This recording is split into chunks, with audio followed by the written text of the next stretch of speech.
हर हर महादेव मित्रों, आप सभी का स्वागत है हमारे चैनल पर। आज हम आपको हरतालिका व्रत की कथा हिंदी में सुनाएंगे और यह कथा स्वयं शिव जी ने ही माँ पार्वती को सुनाई थी। इस कथा को शिव भगवान ने माता पार्वती को उनका पिछला जन्म याद करने के लिए सुनाई थी। इस कथा को आप सुनिए विस्तार से। आगे बढ़ने से पहले भगवान महादेव के सभी भक्त चैनल जरूर सब्सक्राइब करें। कमेंट बॉक्स में हर हर महादेव जय माँ गौरी अवश्य लिखें। एक बार की बात है, भगवान शंकर माता पार्वती के साथ बैठे हुए थे। तभी कुछ उनकी बातें होने लगी पिछले जन्म के बारे में। माता गौरा को भोले बताने लगे कि हे गौरा, पिछले जन्म में तुमने मुझे पाने के लिए बहुत छोटी उम्र में कठोर तप और घोर तपस्या की थी। तुमने ना तो कुछ खाया और ना ही पिया, बस हवा और पानी के बतासे यानी एक पानी के बुलबुले में जितना पानी बनता उतना एक बूंद पानी पीती रही। कुछ दिन बाद तुमने वह भी पीना बंद कर दिया और उसके बाद तुमने केवल बेल वृक्ष के सूखे पत्तों को खाया। फिर पत्तों को भी खाना छोड़ दिया। तब तुम्हारा नाम एक अपर्णा नाम बना, यानी बिना पत्तों के भी रहने वाली। और जला देने वाली गर्मी हो या कपकपा देने वाली ठंड, तुम तपस्या से नहीं डिगी डटी रही। बारिश में भी तुमने जल नहीं पिया। तुमने इस हालत में देखकर, जब तुम्हारी ऐसी हालत थी, तुम्हारे पिता बड़े दुखी थे। उनको दुखी देखकर नारद मुनि आए और उन्होंने कहा कि मैं भगवान विष्णु के भेजने पर यहाँ आया हूँ। वह विष्णु आपकी कन्या गिरिजा से विवाह करना चाहते हैं। इसके बारे में उन्होंने हिमाचल की राय जाननी चाहिए, यानी आपके पिता की।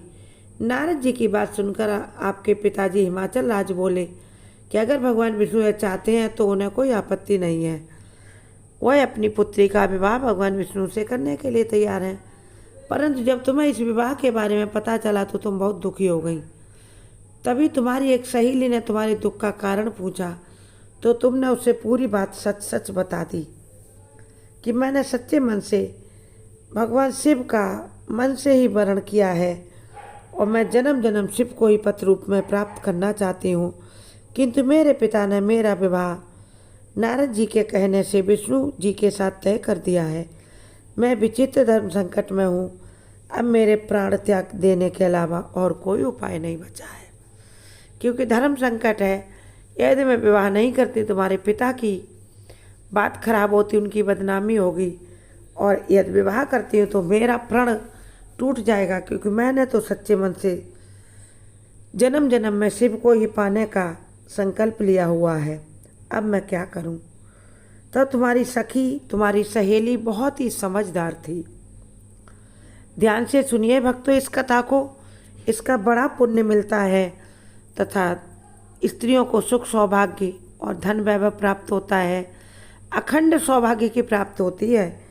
और अन्य कोई भी जो सुनते हैं इस कथा को, कोई भी व्यक्ति इस कथा को सुनता है, उसके जीवन में खुशियाँ भर भर कर आती हैं। अब आगे भोलेनाथ सुना रहे हैं पार्वती को कि जब तुम्हारी सखी, उससे तुम्हारा दुख देखा नहीं गया और वह समझदार भी थी, उसने कहा कि प्राण छोड़ने का यहाँ कौन सा कारण है? संकट के समय धैर्य से काम लेना चाहिए गौरा। तुम्हारी सखी ने तुम्हें ऐसे समझाया और कहा कि भारतीय नारी के जीवन की इसी में सार्थकता है कि जिसे मन से पति रूप में एक बार वरण कर ले, जीवन पर्यंत उसी से अपने वचनों का निर्वाह करे, उसी से विवाह करे, नहीं तो कुंवारी रहे और मन में उसको पति रूप में मानकर अपनी जीवन के दिन आगे के जिए और भगवान का भजन करे। मैं तुम्हें घनघोर वन में ले चलती हूँ, जहाँ वहाँ पर एक सुंदर साधना स्थल भी है।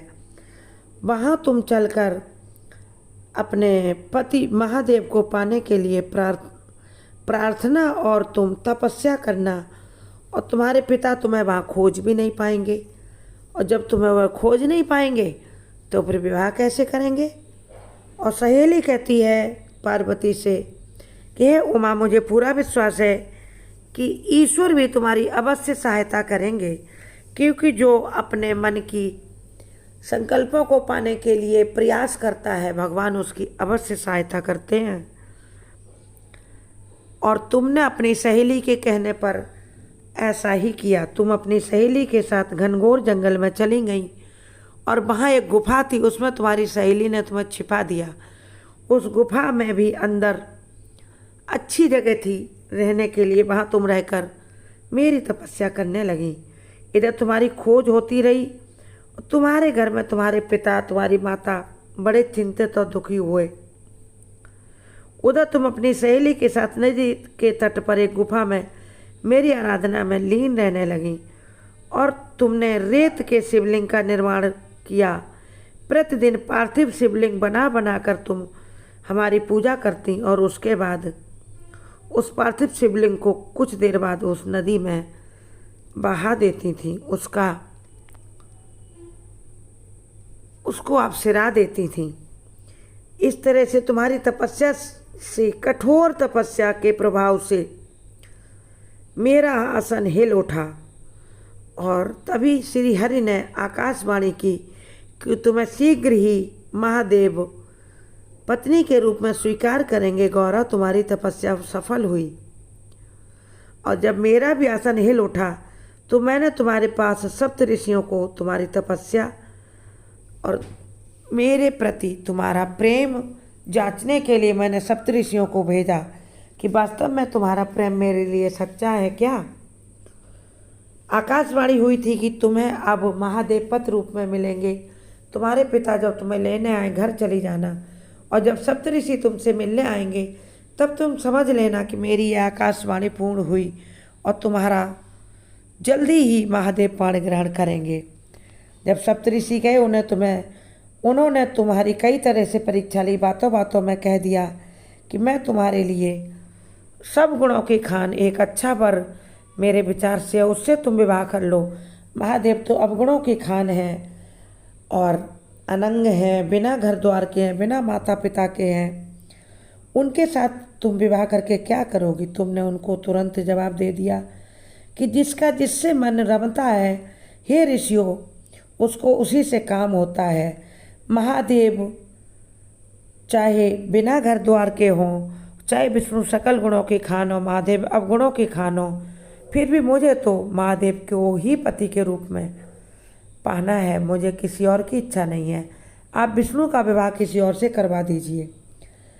जैसे ही आपने ऐसा कहा तो सप्तऋषि प्रसन्न होकर के जय जगदम्बा भवानी कहकर तुम्हारे चरणों में सिर नवाकर वहाँ से तुम्हारे पिता के यहाँ गई और कहा कि अब गौरा की तपस्या सफल हो गई, तुम उनको ले आइए घर पर और महादेव से अब गौरा का विवाह होगा।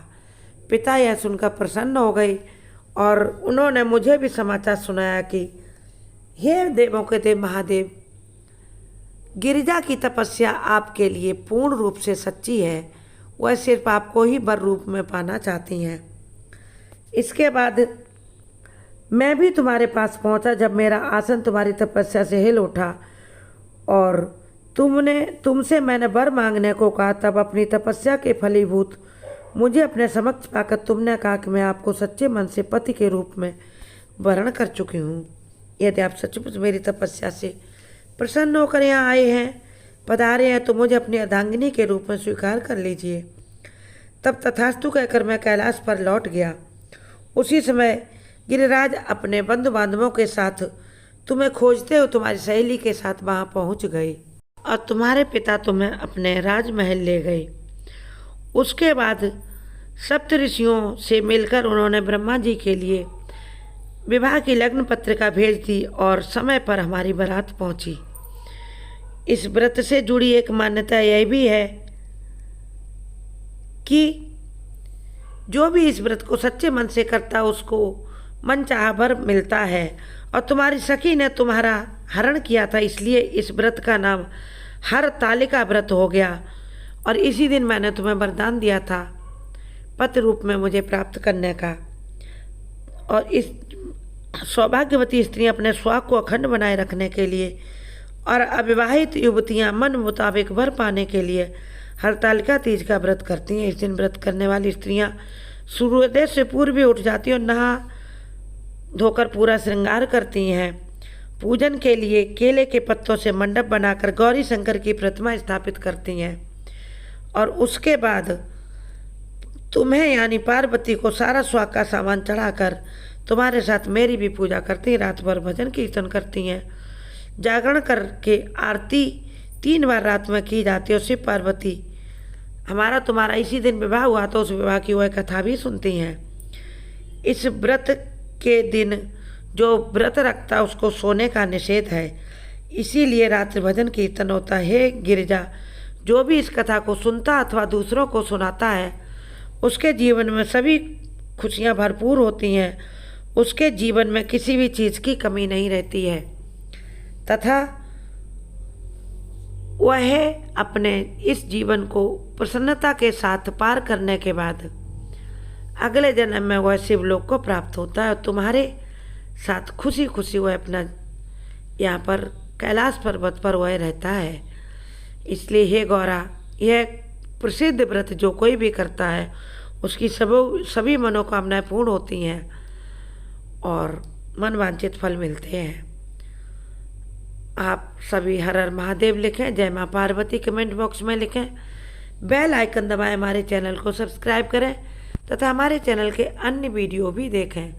मैं कुछ लाइव भी प्रतिदिन देती हूँ जिसमें मैं प्रतिदिन भागवत जी पढ़ती हूँ और उपनिषद भी पढ़ने का नंबर लगाया, कठोपनिषद। अभी कैनोपनिषद कल पढ़ूंगी, उसको आप सुनिएगा। और आप सुपर थैंक्स भी हमारे स्मॉल वीडियो जो शॉर्ट वीडियो उन पर खरीद सकते हैं। आपके पैसे को शुभ कामों में लगाया जाए।